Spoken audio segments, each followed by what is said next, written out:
اور یہاں پہ بھی میں نے ایک لفظ آپ کو ذکر کیا، یہ ہمارے عوام خاص طور پہ پڑھنے میں ذرا غلطی میں مبتلا ہو جاتی ہے۔ صحیح لفظ ہے تعوذ، تفعل کے وزن پر۔ ہمارے بعض بھائی پڑھتے ہیں تعوذ و تسمیہ، تعوذ کہہ دیتے ہیں اس کو، وہ کیونکہ اعراب نہیں ہوتے تو تلفظ صحیح ذہن کے اندر ہوتا نہیں ہے تو تعوذ اس کو پڑھتے ہیں۔ صحیح لفظ ہے تعوذ۔ اور اسی طرح بسم اللہ کے لیے تسمیہ کا لفظ استعمال ہوتا ہے، تو یہ کہا جاتا ہے تعوذ و تسمیہ، یعنی اعوذ باللہ من الشیطان الرجیم اور بسم اللہ الرحمن الرحیم۔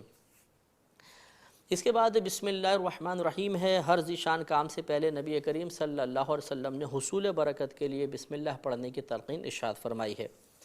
اس کا معنی ہوتا ہے میں اللہ کے نام سے شروع کرتا ہوں جو بہت مہربان نہایت رحم والا ہے۔ اس کے مفردات کی ذرا وضاحت ہو جائے، اس کے حروف کی، الفاظ کی۔ سب سے پہلے ہے اس میں با۔ با کلام عرب میں مختلف معانی کے لیے استعمال ہوتی ہے۔ کبھی یہ استعانت کے لیے آتی ہے، یعنی مدد طلب کرنے والا معنی اس سے حاصل ہوتا ہے، جیسے ہم کہیں کہ کتبت بالقلم، میں نے قلم کی مدد سے لکھا۔ اور کبھی یہ مصاحبت کے لیے ہوتی ہے، یعنی یہ بات ظاہر کرنے کے لیے آتی ہے کہ جس پر یہ داخل ہے وہ کسی کے ساتھ ہے۔ تو زمخشری کی تحقیق کے مطابق یہاں پر با مصاحبت یا ملابست کے لیے ہے۔ ملابست کا بھی یہی معنی ہوتا ہے کہ ایک شے کو دوسری شے کے ساتھ ملانے کے لیے آتی ہے۔ تو اس صورت میں یہ ہوگا کہ جب ہم ابتدا کرتے ہیں کسی چیز کی اور بسم اللہ پڑھتے ہیں تو گویا کہ ہم اس ابتدا کے ساتھ بسم اللہ کے ذریعے، اللہ کے نام کے ذریعے ایک برکت کو ملاتے ہیں، تو ہمارے اس کام میں برکت پیدا ہو جاتی ہے، اس کام کی ابتدا میں خیر داخل ہو جاتی ہے۔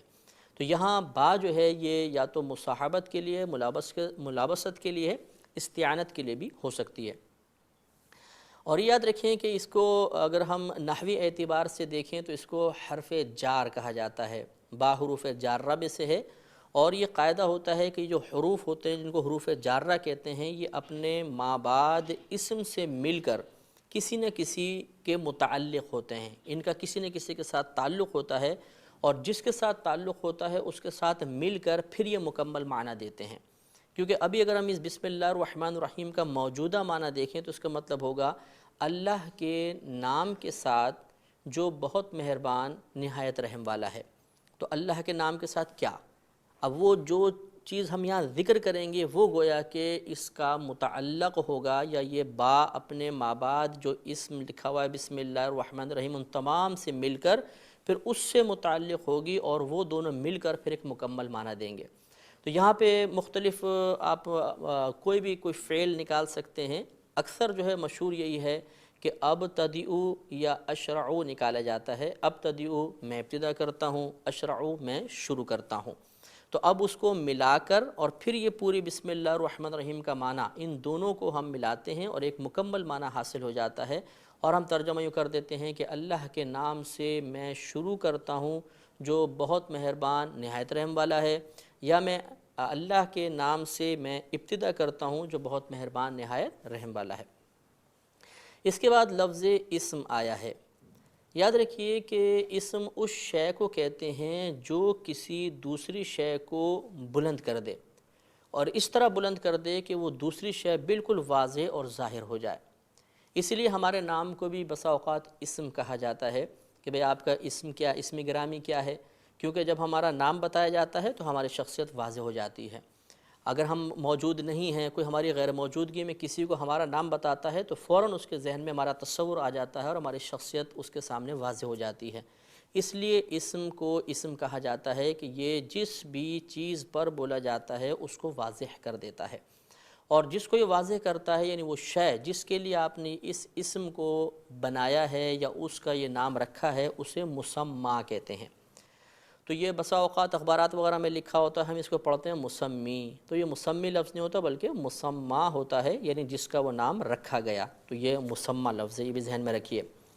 اس کے بعد ہے اللہ، یہ اسم جلالت ہے، اللہ تبارک و تعالیٰ کا خصوصی ذاتی نام ہے، اور جو ذاتی نام ہوتا ہے اس کو علم کہتے ہیں۔ جیسے ہمارے بھی نام ہوتے ہیں ہم ان کو علم کہیں گے، شرعی اصطلاح میں یا نحو کی اصطلاح میں اس کو علم کہا جاتا ہے۔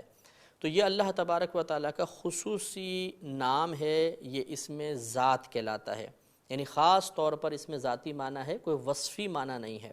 جیسے رحمان ہے، رحیم ہے، اس میں رحمت والا معنی ہے اور رحمت ایک وصف ہوتا ہے، لیکن اللہ جو ایک لفظ ہے اس میں کوئی وصفی معنی نہیں، بلکہ یہ اللہ تبارک و تعالیٰ کی ذات کے ساتھ خاص ہے، اس لیے اس کو اس میں ذات کہا جاتا ہے۔ اور بعض علماء کرام کے نزدیک اور امام اعظم رضی اللہ تعالیٰ عنہ سے بھی قول منقول ہے کہ اسم اعظم یہی لفظ اللہ ہے۔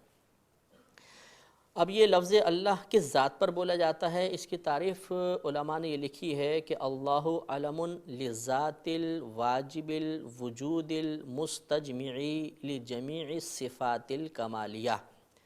اللہ علم ہے، نام ہے ایک ایسی ذات کے لیے جو واجب الوجود ہے اور تمام صفات کمالیہ کی جامع ہے۔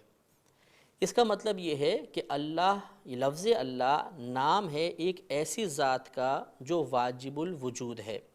یاد رکھیے کہ ذات واجب الوجود اس ذات کو کہتے ہیں کہ جس کا وجود بقیہ تمام وجودوں کے لیے سبب بن جائے، خود اس کے موجود ہونے کے لیے کوئی سبب نہ ہو۔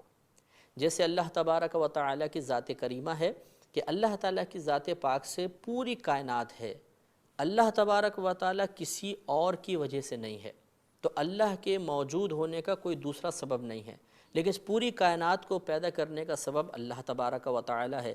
تو جو بھی ایسی ذات ہوگی کہ جس کے خود وجود کا کوئی سبب نہ ہو بلکہ وہ دیگر وجودوں کا سبب بنے، اسے ذات واجب الوجود کہتے ہیں۔ اور اگر آپ غور کریں گے تو ذات واجب الوجود فقط اللہ تبارک و تعالیٰ کی ذات ہی ہو سکتی ہے، اس کے علاوہ کوئی نہیں ہو سکتا۔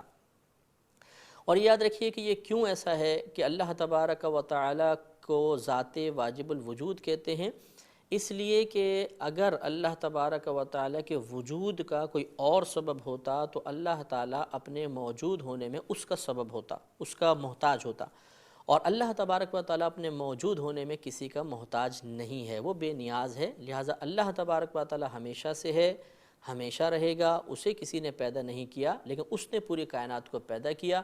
لہٰذا ہم جو پوری کائنات ہے، ہم سمیت وہ اپنے وجود میں اللہ کی محتاج ہے، اور اللہ تبارک و تعالی اپنے موجود ہونے میں کسی کا محتاج نہیں۔ تو لفظ اللہ نام ہے ایسی ذات واجب الوجود کا جو تمام صفات کمالیہ کی جامع ہے۔ تمام صفات کمالیہ یعنی ہر وہ صفت جو درجہ کمال کو پہنچی ہو، اچھی صفت ہو، وہ تمام کے تمام اللہ تبارک و تعالیٰ کی ذات کے ساتھ متصف ملیں گی۔